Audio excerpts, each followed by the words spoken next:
Hey guys, what's up? Today's podcast is with Shane.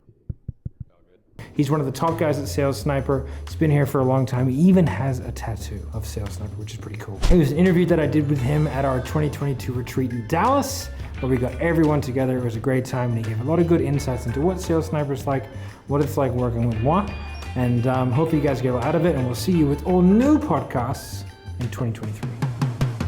Ex-Special Forces sniper turned entrepreneur.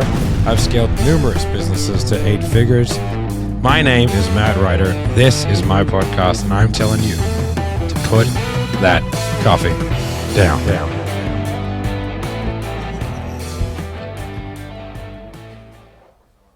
So it's a podcast, Mike, so you really got to talk into it. Oh, this is the get up close and personal. Yeah. How you doing? All right, guys, we're at the Sales Sniper Retreat 2022, and we are here with Shane Hetherington. Yep. Yeah. Yep, What's going on, dude? Not much, man. It's another excellent retreat. Number 2 for me. So Number 2 for everyone. yeah. Well, Yeah. I guess a good chunk. I mean, we got half the people, man. We're growing so damn fast. Yeah. Got a whole half of the new team. I love seeing the young kids coming in and kind of getting at it. So They are young. Let's talk about that. yeah. A young team. Most of them in their early 20s. If we're lucky. Yeah, if we're lucky. Some of them Yeah. some of them 18, 19, Yes. one of them 17. Yeah. How do you find sort of managing some of these young men? I love it. I think that the fact that what we have here and what we've been able to build as a culture, first of all, is it shows that people we're having in have a work ethic that is not seen often at that age, Yeah. right? Especially nowadays. So managing kids with high expectations of themselves makes it easier to manage, I think. Right? Yeah. So I think they hold themselves to a standard that obviously there's a reason they're working here, right? They had to go through a process to get here. But it's really cool to see, even in the short period of time when we have these type of retreats and when we get everybody together, how much more work they kind of like get at. Yeah, Like, yeah, they're yeah. hungry. Yeah, they really get after it. It's been interesting to see. Like, I reckon there's been more dials done in the last 24 hours than what Yeah. there's been done in the previous 2 weeks. And that's not like a symptom of them not, trying. It's just, I think in the remote world we work in today, it's difficult. Not many people are self-motivated to just sit there and dial in a room all by themselves all day. Like, they get distracted. They're on a computer. Facebook's there, Instagram's there, YouTube's there, et cetera, and these are designed to be distractions that give you the dopamine hit every time you swipe. So, like, it's no one's fault. It's just that, I think it just shows that an environment like this is so much more productive for them. They'll make more money. I mean, we'd triple everyone's income if we had them in an office. Oh, yeah. I mean, just Josh alone.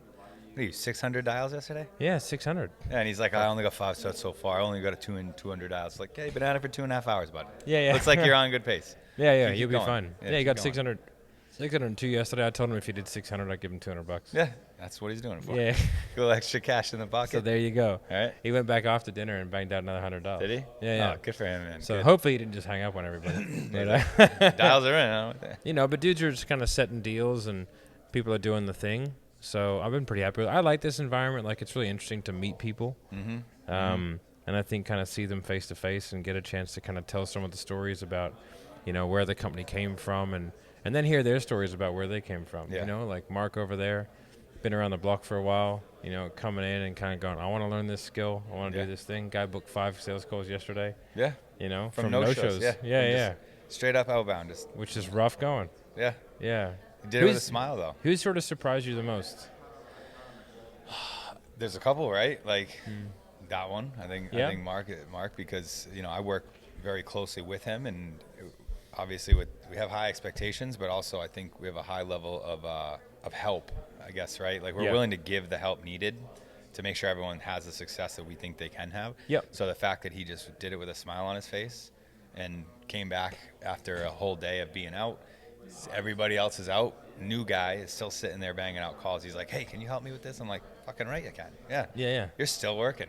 Yeah. Let's go. So that one has been great to see. And then also Mac. Yeah, I was going to say Mac. Mac is got around some people and all of a sudden slapping sales across. Like, he is. Slapping sales like it's his job or something. Is he on a sales call? Yeah. He's on a sales call right now, ladies and gentlemen. Yeah, look at that. I think it was good to see like Yash in person. I got to get an idea of, like, he's obviously very good, but I was like, okay, I see why you need this. Yeah. You know, that story I told this morning at the thing was for him, right? Like, Yeah, I could imagine. for him specifically. Yeah, I could imagine. So, like, you know, that it's interesting to see what people are good at, what they're bad at. John Shin, I think, has been, like, I've been super impressed. That kid has not left the room. No. He has not stopped dialing. He has not stopped selling. And he has been doing it with a smile on his face, a deep level of self-hatred. You took the words right out of my mouth. Yeah, he dials with a deep level of self-hatred. Yeah. But yeah, it's just good to see like that kid is getting after it, Mm-hmm. you know, and it's just fun to see. Like, you know, Valeria set 38 yesterday. Yeah, she's the unicorn I wish everybody was. Yeah, But she is. yeah, okay. Yeah, look at you, She's savage. probably making a set while mean mugging How many us sets right you now. done today, Valeria? 20. Just a Fucking couple. say. What about you, Jordan? Yeah. Just be Valeria. But yeah, Valeria set 38 yesterday, Yeah, it's sitting on a ridiculous. couch all day with a pillow between her legs, Right. just doing this on a phone because she got giant Yeah, nails. the nails are longer than my fingers. I don't know Yeah. how she's doing any of it, period. Yeah. But So it's fun to watch. Like, it's fun to watch these, like, I guess young people, two fucking old dudes just talking. Young people kind of thrive in an environment where like they're working. Yeah. Like, you know, we're not like I remember people were taking sips of water yesterday, and I was going, hey, get back on the phone, right? yeah. But like I think they know that it's coming from a place of like I want them to be successful, Right. and it's like I had to do it, you know, and like it made me better at doing stuff. Yeah. What did you do before here? Well, sales in general is a short time for me so far, right? Yeah. I've always come from some sort of like a management background and whatever it was what I was doing. Yeah. But chef for a long time. Like I cooked for majority of my life, either that or some sort of manual labor. Yeah. Right. So I always found myself in like a coaching or management Chef's role. a rough gig, man. Yeah, it is. You know, you have to hate yourself really deep. Yeah. Right. Yeah. You have to love your family, but make sure you never see them. Yeah. It's all the best parts of life. you know? Yeah. Because like I mean I've had like when I was a PT I had clients that were chefs and like Yeah. it was impossible. It's rough. Like I mean they It's rough. start work at shit o'clock in the morning, they finish work at shit o'clock at night, and like the only time you get breaks is when you like sit there and eat food, and it just Yeah. it's a rough existence. Yeah. You don't make yourself meals, right? Like, but the cool thing is when I saw the transition, and I think it's a culture thing for me. Like, it doesn't matter, in my opinion, it's my own personal opinion. Like, the job isn't the thing you go for anywhere for. And for myself, it's about the environment, right? Like, an excellent kitchen that I've been in quite a few times. Like, it wasn't about the cooking that you're doing. It's about the team you have around you, because everyone's there to support you, right? There's some shit days, and especially what we do. Everybody knows that. Yeah. You got a lot of people saying, "Well, let me think about it. How about no?" Right? But you know that you have your team around you to kind of, hey, how can we help? Right? That's something that you can't buy. Yeah. Right? I don't think there's a paycheck out there that's going to replace that. Yeah. And I think that's what you see with some of the people here is like, there's opportunities in the world to do anything. Yeah. Right? There's a million ways to make money. Right? But the fact that people are choosing to be here and know that it's something that we're building as a culture, as a business that did start from the ground up fairly recently. Yeah. And to see people so gung-ho to be like, I want to be a piece of that. That's fucking infectious, right? Yeah. Something that's very, very fun to be a part of. Something that me and Rode talked about was like, I think like one of the things the industry has done is it's given people unrealistic expectations of what an entry level job should pay. You know what I mean? Like, because you know you come in as a brand new SDR, whatever, you get a base, you get your comments, but like there's an expectation, you know, like because I think the job is so similar to like the closers, and you know you can be a brand new SDR, and then you can be sitting next to someone making $50K a month doing essentially from an outward perspective the exact same work. Yeah. Right? But like if you look at it in terms of like say the average entry level job or the average, you know, you get out of university, you're making 40 grand a year. Yeah. Right? The average executive makes 80 to 90. Right? So you know, Yeah. it's really funny. It's like, and if you're in the mailroom, like you don't think you should be paid as much as the guys that are on the board. Right. Like it's just kind of the way it is because there's like the separation, the job looks different, you're in different departments, you're in different areas. So it's like, but I think the industry has said like, hey, you can come in here, just make a couple of fucking phone calls and make 150, 200 grand a year. It's like, it's not necessarily true, nor is it like, and it is true for some, right? But it's like you're in an entry level position. Right. It's like you're 20 years old, you're entry level, you have no skill. We have to give you the skill. You have to do the work, and realistically, you'll probably get paid the same as if you're in a retail job. Yeah.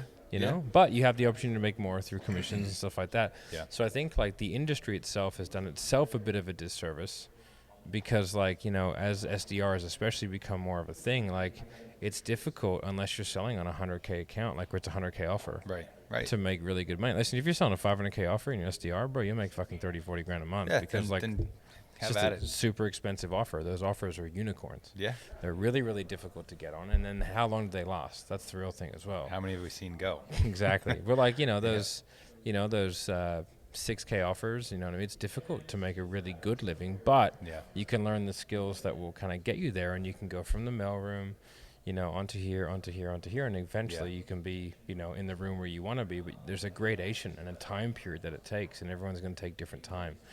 And so, you know, it's one of the things that we have to deal with, is I think unrealistic expectations. Yeah. Because like sales is a meritocracy, and fuck man, like those who are good at killing will eat. Yeah, 100%. Yeah. Right. But it's I think that on that same vein, it's like those who are good at nurturing things for somebody else are going to be really good at doing that. Yeah. Hence Valeria, right? Yeah. She knows what she wants. She's fucking savage. She's working more. She makes at like what, 19 years old, from a couch, makes more than the average executive. Yeah. Significantly more. And more than some closers. Yeah. Actually, probably more. Not some. Probably more than majority. Yeah, I would say the average closer out there would not make as much as Valeria. All just from hanging out on the phone. Just like fucking DM people on Instagram like a motherfucker. So that's the thing, is I think it takes a certain... But she is very good at what she does. Yeah, but she also picked a lane, right? Yeah, yeah. She's not looking to be the SDR that wants to be the closer today. She's like, no, I'm good. I just want to be really fucking good at what I do. Yeah.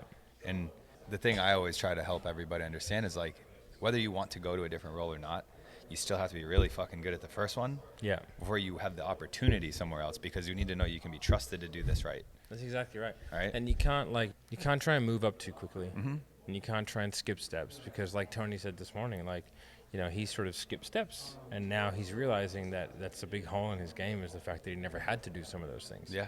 You know, so I thought that was really interesting for him to kind of bring that up and go like, this is, so his plan for the next year is like, basically go back and learn the SDR skills, go back and learn DM setting, go back and learn nurturing and pipelining and that kind of stuff, because he was thrown straight on the fucking closing accounts, because when he came on, like, we were brand new. You had to be. You know? It's like, these are what we have. We got to do what we got to do. Yeah, well, we didn't have any SDRs. We didn't have any setters. It was just, that was what the sales role was. You become a sales guy. You do your own outbound. You do your own triages. And you do your own sales. Yeah. Right? So, like, when he came on, like, it was just basically triage the sale, triage the sale, triage the sale. Yeah. You know, he was on pretty decent accounts. Yeah.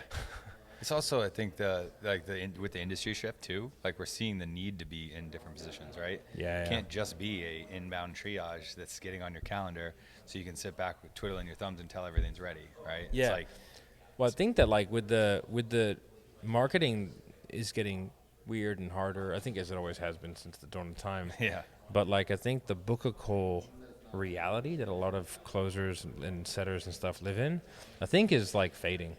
Yeah. To be honest. Yeah. Because it's getting more difficult to figure out. It's getting more competitive.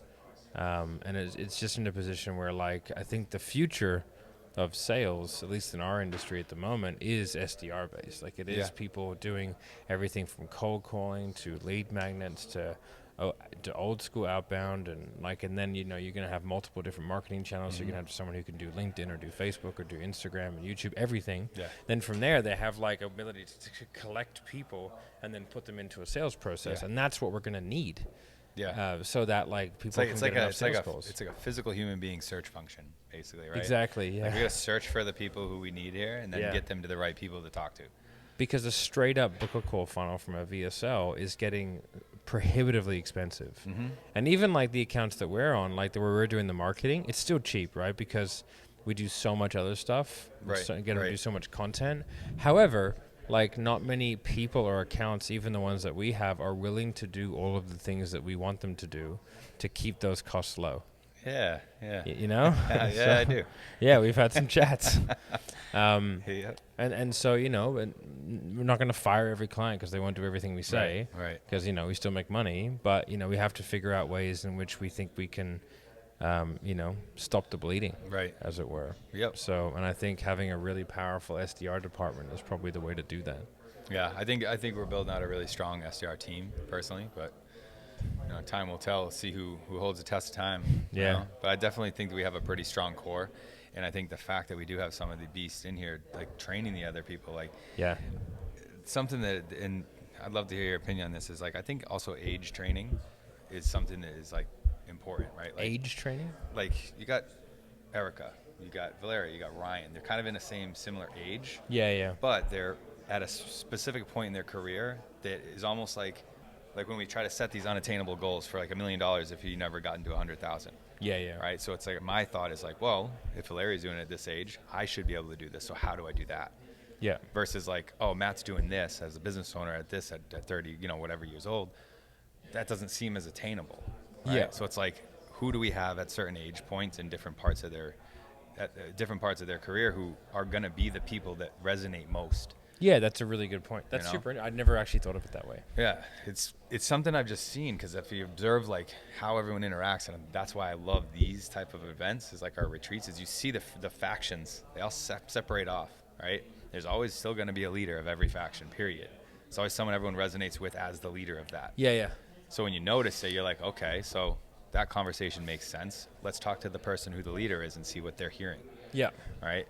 It's like that's sort of how Rode, sort of became, and Tony sort of became leaders in the business because they were around for so long. They represent different generations. Yeah. Rode's my age and your age, right? Yeah, exactly. And Tony's, in his like mid to late 20s. Yeah. And so it's like they're going to kind of resonate slightly with different people. Mm-hmm. And, they're kind of like naturally people flowed to them. Yeah. And it was like the sort of young people really resonate with Rode. He kind of has like a father figure-ish type thing. Yeah. And everyone in the middle kind of really resonates with Tony. So you kind of get this, I guess, natural shift. But yeah, I think it's a real interesting thing. Like, I think the difficulties that we have in this company are we have a lot of very young people who want to prove themselves, and they don't necessarily know the way to do that, right? As only young people can. Like I said today, you're fucking 25, your brain isn't done, which is why you make infuriating decisions. Yeah. Right? And like, it sounds pejorative and to say it, but like it's the thing that you only realize is true when you get a bit older. And I look back at my behavior when I was their age. I was in the Army, and I was being fucking berated by my sergeant, who's my age now, and I'm like, oh yeah, I can see that. yeah, like this makes a lot more sense now than it did then. It's like maybe I was the asshole, right? Yeah, 9 out of 10 times. Yeah. And then we have time zones. Yeah, I think that's a big one, especially when it comes down to like the accounts we're looking to scale at a certain pace, right? Yeah, it's like, how do we cover all the time zones for somebody like that, where obviously we're not trying to burn everybody out by working 15 hours a day because we need to fill a certain time slot. Yeah. Right? And that's the other tricky part, is like, unless you can't dictate someone's calendar. So it's like, we need to like fill spots. So I agree. It's like time zones is big because of the fact that we are worldwide. It's like, there's a lot of coverage there. Yeah. We got dudes in, Europe, like Eastern Europe. And then we got dudes like in Australia, US, UK, Canada, and like Bali, Vietnam, South America, like this. And then we got the VAs who are in Philippines and Malaysia. It's crazy. And so it's just like, it just creates like management issues, where, managers are managing people that are on totally opposite time zones. And so it's like you're kind of doing work and then providing reports, and then while you're asleep, people are kind of looking at those reports, and like you say it, and that sounds like a really efficient way of doing things. Yeah. But it's just not the way people operate. Right. People need to be told what to do, how to do it, when to do it, and they need to be like told when they're not doing it correctly, and they need to be given quick feedback, not feedback a day later. Yeah, 12 hours is a long time to wait between hearing something. It really is. So, we're trying to do our best to fix that. Yeah. Hence kind of the conversations that we've had while you're here. Yeah. So I think we're on the right track. We're all learning. We're all picking it up. We'll figure it out. Yeah. But this is, like I was saying, the environment. I love being on the ship or the plane that's being built as it's crashing. You're like, we got to get these fucking wings on. Let's go, right? Yeah. I fucking love it. But it's not for everybody, right? Yeah. But I think that the culture that we build and the type of people we have are the people that are willing to kind of, let's get these fucking wings on and let's get this thing fixed, right? So I love that culture, and I think that that's something that it's hard to get away from, right? And I think that does have to do with especially now that you got a tattoo. Yeah, well, right? I mean, what am I supposed to do with this thing now? Can't take it off. It's not a stick-on. So, but yeah, that's what I mean. It's like there's certain to be able to do that, for me, it means a lot to be a piece of the family, right? So Yeah. you don't find that everywhere. Well, I appreciate you, brother. Yeah, for sure, man. And thanks, guys. We'll see you in the next one. Later, guys. Put that coffee down.